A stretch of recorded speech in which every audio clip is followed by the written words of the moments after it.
Meet Rita Marley, wife to legend Bob Marley, her life, children, and net worth.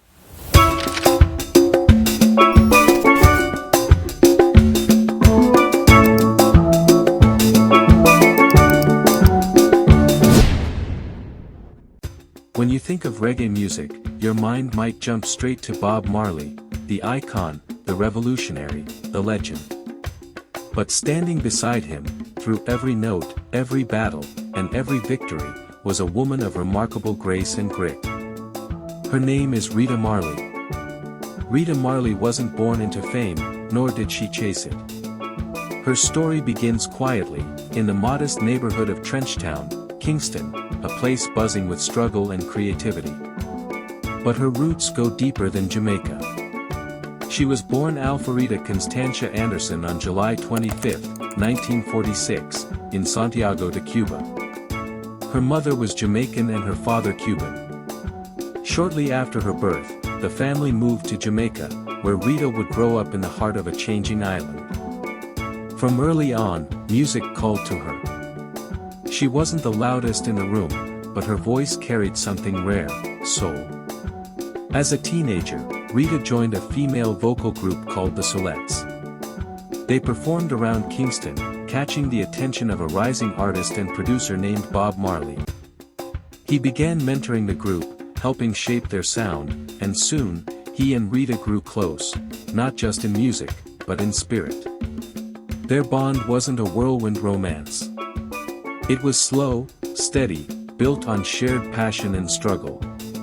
In 1966, they married. Rita was just 20. Bob, 21. They were young, broke, and full of fire. That same year, Bob moved briefly to the United States to work and save money. Rita remained in Jamaica, now the young wife of a man chasing a dream far bigger than either of them could imagine. But Rita wasn't just the wife. She was part of the music. When Bob returned, his band, the Wailers, evolved. Rita eventually became part of the legendary female trio, the I3s, alongside Judy Mowatt and Marcia Griffiths. The group added harmony and depth to Bob's music, helping him rise from local talent to global prophet. On stage, she sang backup, but off stage, Rita played many roles: wife, mother, manager, and protector. She toured with Bob through the 70s, facing crowds, critics, and chaos. She experienced firsthand the intensity of his rise, and the dangers too.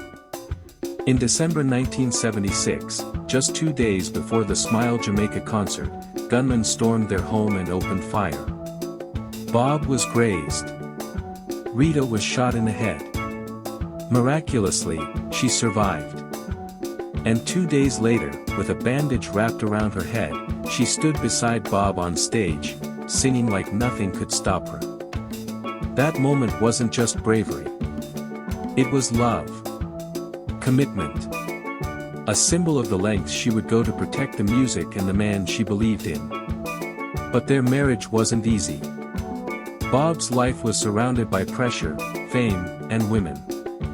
He fathered multiple children with different women throughout their marriage. And yet, Rita stayed. Not because she was weak, but because she was rooted.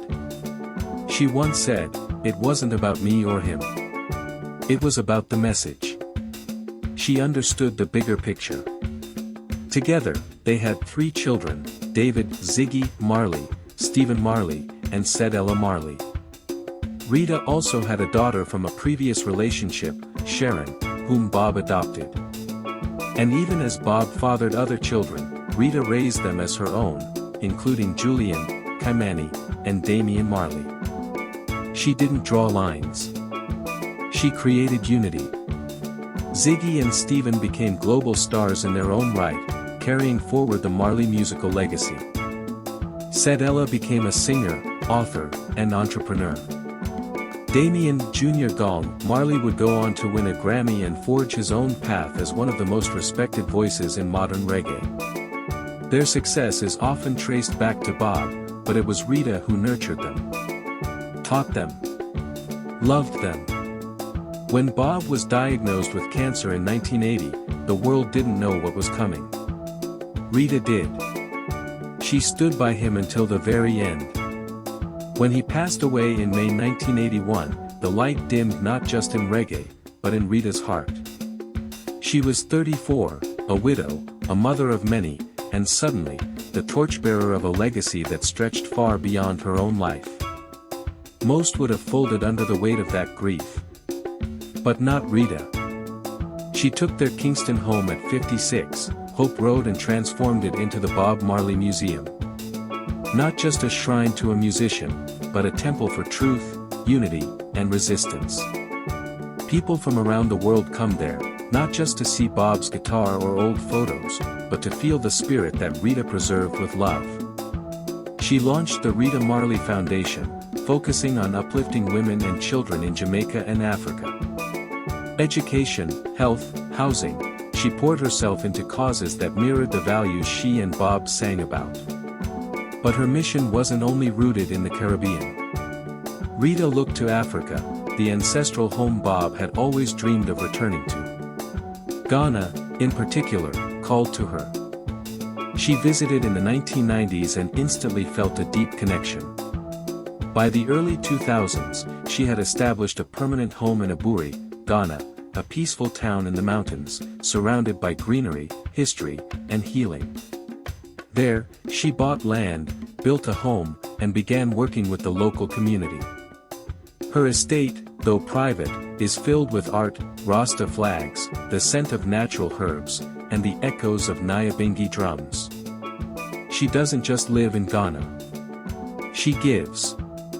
She's supported hospitals, schools, and music programs, especially those aimed at empowering young African girls. In many ways, Ghana offered Rita something she had long given to others: peace. Her lifestyle has always been grounded. Despite her global status, she remains humble. She's not seen in high fashion or driving flashy sports cars. In Jamaica, she's often spotted in a classic Mercedes-Benz, elegant, reliable. In Ghana, she prefers something more rugged and practical, usually a Toyota Land Cruiser, fit for the hilly terrain and the quiet life she's chosen. Her homes reflect her soul. In Kingston, the Marley estate still pulses with life, filled with fans, musicians, and history. In Ghana, it's quieter, more introspective. A place to write, to pray, to reflect. Rita's musical career also continued.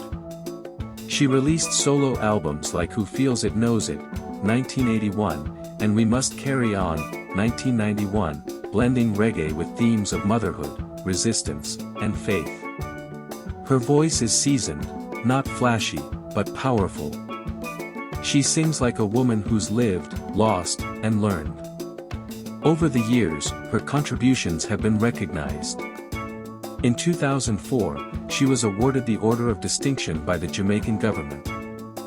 She's been honored in Africa, the Caribbean, and the US, not just as Bob's widow, but as a powerful figure in her own right.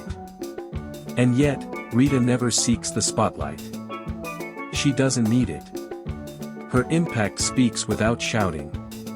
Today, she spends most of her time between Jamaica and Ghana, surrounded by children, grandchildren, and the sounds of music still flowing through her family's veins. The Marley grandchildren are now entering the world stage, continuing a journey that started in Trenchtown so many decades ago. Through it all, Rita remains the heart of it all. The woman who took a bullet for love. The mother who raised a dynasty. The queen who guarded the throne when the king was gone. The voice who sang even when her heart broke. Rita Marley is not just the first lady of reggae. She is the soul of it. Her journey is not over. Her mission is still alive. And her story, her real story, is still unfolding in the smiles of the children she helps, the songs her grandchildren sing, and in every visitor who steps foot into the Bob Marley Museum and feels the spirit she fought to preserve. Rita once said, "I had to be strong so Bob could be strong." And she was. Strong enough to carry the weight of a legacy, and gentle enough to raise it with love. In a world filled with noise, Rita Marley is a song, steady, honest, and everlasting.